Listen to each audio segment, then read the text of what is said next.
ಓಂ ಶ್ರೀ ಗುರುಭ್ಯೋ ನಮಃ. ಎಲ್ಲರಿಗೂ ನಮಸ್ಕಾರ. ಧೃತಿ ಡಿವೋಷನಲ್ ಚಾನಲ್ಗೆ ನಿಮ್ಮೆಲ್ಲರಿಗೂ ಹಾರ್ದಿಕ ಸ್ವಾಗತ.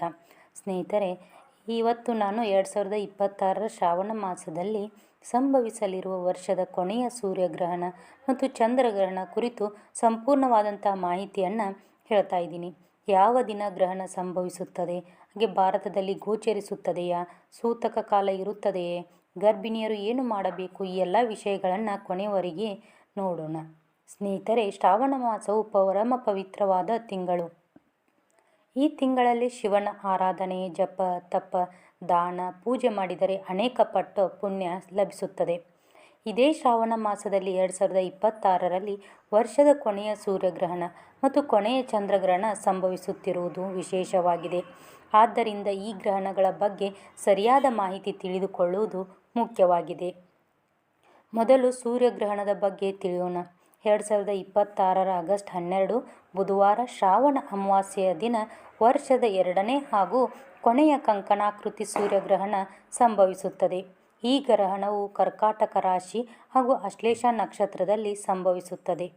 ಭಾರತೀಯ ಕಾಲಮಾನ ಪ್ರಕಾರ ಈ ಸೂರ್ಯಗ್ರಹಣವು ರಾತ್ರಿ 9:04 ಆರಂಭವಾಗಿ ಮಧ್ಯರಾತ್ರಿ 1:28 ಮುಕ್ತಾಯವಾಗುತ್ತದೆ.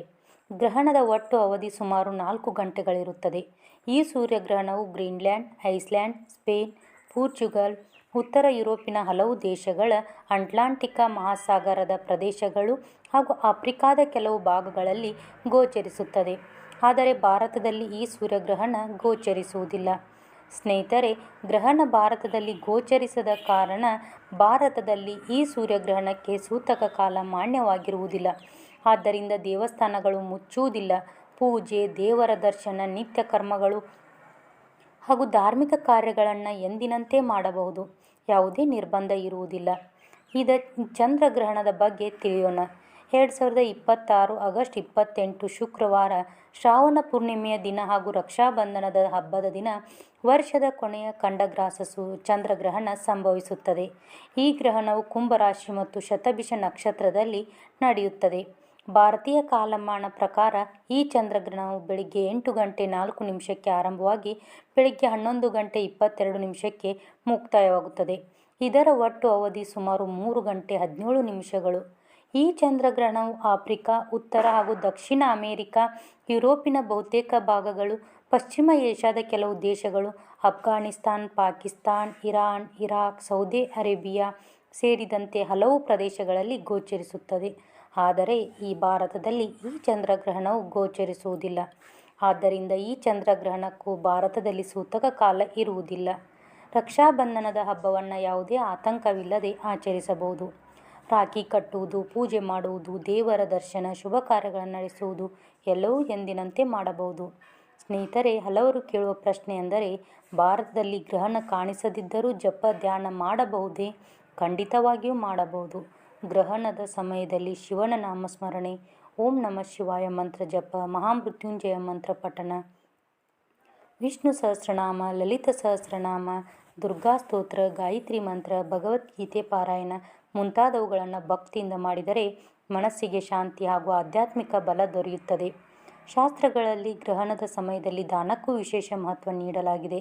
ಸಾಧ್ಯವಾದರೆ ಬಡವರಿಗೆ ಅನ್ನದಾನ ಮಾಡುವುದು, ಗೋವುಗಳಿಗೆ ಹುಲ್ಲು ನೀಡುವುದು, ಪಕ್ಷಿಗಳಿಗೆ ಧಾನ್ಯ ಹಾಕುವುದು, ಅಗತ್ಯವಿರುವವರಿಗೆ ಬಟ್ಟೆ ಅಥವಾ ಆಹಾರ ದಾನ ಮಾಡುವುದು ಪುಣ್ಯಕರವೆಂದು ಹೇಳಲಾಗುತ್ತದೆ.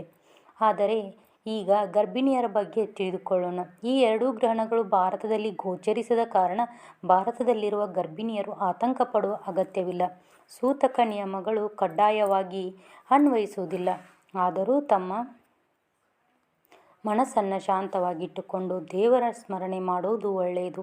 ಸಂಪ್ರದಾಯದ ಪ್ರಕಾರ ಕೆಲವು ಕುಟುಂಬಗಳಲ್ಲಿ ಗ್ರಹಣದ ಸಮಯದಲ್ಲಿ ಚೂರಿ, ಕತ್ತರಿ, ಸೂಜಿ ಬಳಸಬಾರದು, ತರಕಾರಿ ಕತ್ತರಿಸಬಾರದು, ಹೊಲಿಗೆ ಮಾಡಬಾರದು, ಅನಗತ್ಯವಾಗಿ ಹೊರಗೆ ಹೋಗಬಾರದು ಎಂಬ ಆಚರಣೆಗಳಿವೆ. ಇವು ಧಾರ್ಮಿಕ ನಂಬಿಕೆಗಳಾಗಿದ್ದು ಕುಟುಂಬದ ಸಂಪ್ರದಾಯಕ್ಕೆ ಅನುಗುಣವಾಗಿ ಪಾಲಿಸಬಹುದು. ಹಲವರು ತುಳಸಿ ಎಲೆ ಹಾಕಿದ ಆಹಾರ ಅಥವಾ ನೀರನ್ನು ಬಳಸುವ ಪದ್ಧತಿಯನ್ನು ಅನುಸರಿಸುತ್ತಾರೆ. ಗ್ರಹಣದ ಮೊದಲು ಆಹಾರದಲ್ಲಿ ತುಳಸಿ ಎಲೆ ಇಡುವುದು, ಗಂಗಾಜಲವನ್ನು ಮನೆಯಲ್ಲಿ ಸಿಂಪಡಿಸುವುದು, ದೇವರ ನಾಮಸ್ಮರಣೆ ಮಾಡುವುದು ಇಂತಹ ಆಚರಣೆಗಳು ಕೂಡ ಸಂಪ್ರದಾಯದ ಭಾಗವಾಗಿದೆ. ಗ್ರಹಣ ಮುಗಿದ ನಂತರ ಸ್ನಾನ ಮಾಡಿ ದೇವರಿಗೆ ಪೂಜೆ ಸಲ್ಲಿಸಿ ಮನೆಗೆ ಗಂಗಾಜಲ ಅಥವಾ ತೀರ್ಥವನ್ನು ಸಿಂಪಡಿಸಿ. ಸಾಧ್ಯವಾದರೆ ದಾನ ಮಾಡುವುದು ಉತ್ತಮ.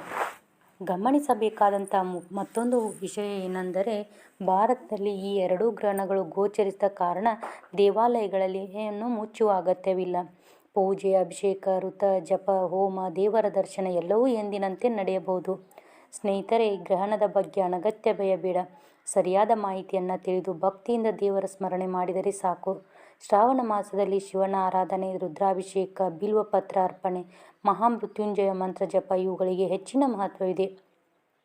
ಈ ವರ್ಷದ ಶ್ರಾವಣದಲ್ಲಿ ಒಂದೇ ತಿಂಗಳಲ್ಲಿ ಸೂರ್ಯಗ್ರಹಣ ಮತ್ತು ಚಂದ್ರಗ್ರಹಣ ಎರಡೂ ಸಂಭವಿಸುತ್ತಿರುವುದು ವಿಶೇಷವಾದರೂ ಭಾರತದಲ್ಲಿ ಅವು ಗೋಚರಿಸಿದ ಕಾರಣ ಸೂತಕ ಕಾಲ ಮಾನ್ಯವಾಗುವುದಿಲ್ಲ.